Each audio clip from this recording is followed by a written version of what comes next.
Let's say you had a problem where they wanted you to find the limit of the function as x got closer to 3. A very common strategy would be to make a table, where here you use numbers that are getting closer and closer and closer to 3 from the left, and then closer and closer and closer to 3 from the right. Because if it just says 3, if it doesn't specify like from the right or from the left up here, then you have to come at it from both directions. Let's suppose that they give you the actual equation for f, and on a calculator, you took 2.999 and you plugged it into equation f, and in return you got some number a. Similarly, let's say that you took 3.001, you took that number, calculator into f, and in return the calculator said some number b. Now, let's just pretend that a and b are not exactly the same number. Somebody could come along and say, aha, because the number from the left and the number from the right were not equal, then duh, the limit does not exist.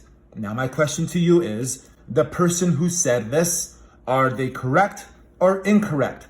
This style of thinking, is that true or is that false?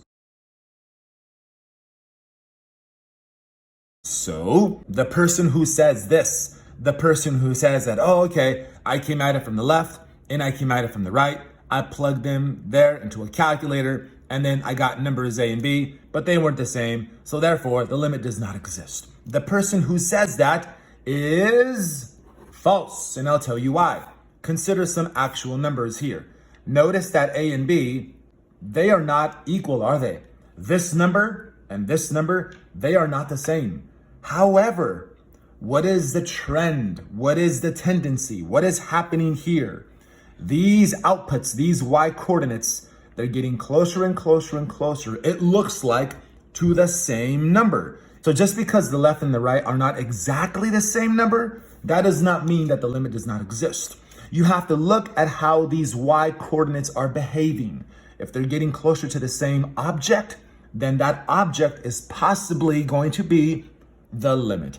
And I say possibly because there can be some really technical questions. If these y coordinates were not approaching the same thing as you got closer and closer and closer to this number, then it would be highly indicative that the limit would not exist.